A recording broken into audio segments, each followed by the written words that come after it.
Welcome back to our special time to be heard content and character. We've heard a lot about green-collar jobs, especially from people like Ben Jones. You cannot beat global warming unless you understand that 40% of greenhouse gases are not coming from cars, they're coming from buildings, and 75% of greenhouse gas emissions are coming from the cities. You cannot beat global warming unless you green the cities. You cannot green the cities unless you green the ghetto, and you cannot green the ghetto in 2009 without giving Pookie a job. All right, so there it is. Pookie, that's for me. So green jobs apparently going to help the environment and break the cycle of poverty for African Americans. Great if it would work. Others say that maybe it just might bankrupt the country and leave African American communities and all communities worse off. Charles Payne, a Fox Business Network contributor and the CEO of Wall Street Strategies, and here kind of to step in as my voice gets worse and worse. Deneen Borelli, she is a Project 21 fellow and a Fox News contributor. Niger Innes is a national spokesperson for the Congress of Racial Equality. And David Webb, he is the host of business radio talk show called The Grinder Show. All right, where do we even start with this? First of all, I want you to know that Pookie is dark-skinned with Negro dialect. I want you to know right off the bat, okay? So he may not qualify for president, we're going to get him a green job. Thank you for taking care of Pookie. Yes, okay. Yeah, well, doing everything I can. Green jobs are nothing but a myth. If they were so great, why do they require government funding? Why are the taxpayers paying? Well, they'll say that that's because we have to put the initial investment in it. It's kind of like, you know, if this nuclear bomb would work, why do we have to have the Manhattan Project? Oh, yeah. That would be their excuse. You look at Spain, it's not working, okay? They have the highest unemployment rate in the EU. For every green job, it takes the place of a regular job. It's like 2.2 jobs. So Obama wants to use their blueprint. That's wrong. And I'll tell you, Glenn, and Deneen is dead right. What this is it's called bait and switch. I think those within the administration and within Congress that are pushing this agenda around energy and the environment realize that the people that are going to get hurt the most as government picks and chooses energy winners, you know, which are going to be alternative energy as opposed to energy losers, big bad oil and fossil fuels, other fossil fuels.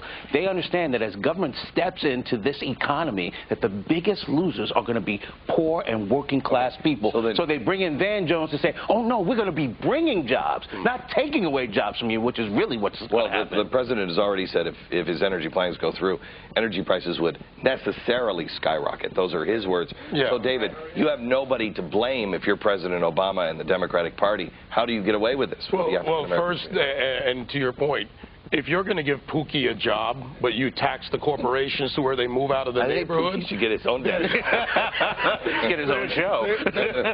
Then Pookie won't have a job to go to because the corporation has left the building or the neighborhood in this case. And if you have nobody to blame, part of the problem is the black community is so ingrained after generations that they will believe what is being fed to them by the Democrats, and before the election, they show up, throw a block party, we're going to give you all of this. So that culture of dependency needs to be broken.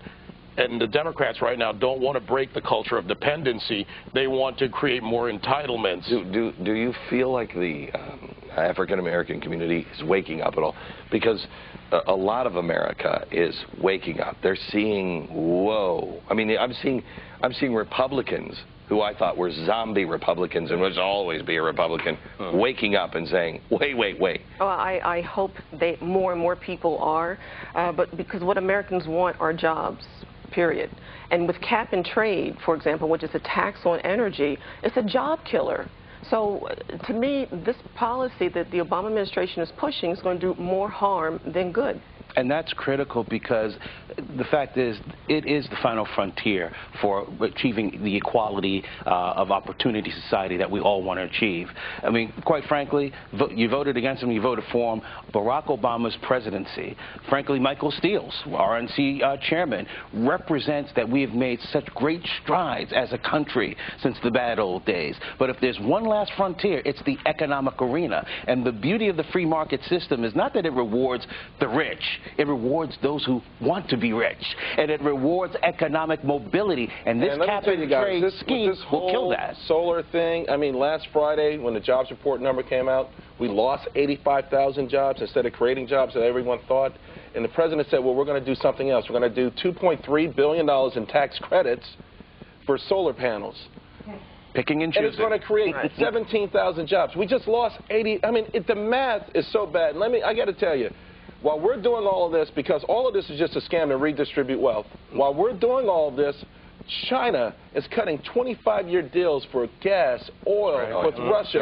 Going into Africa. Well, you know, okay, hang on. I got to take a break. Big government is what we're talking about, and how they just steamroll people and use people. Favors, special favors. Are you the right person? Big government, how it's hurting you and everybody. Next.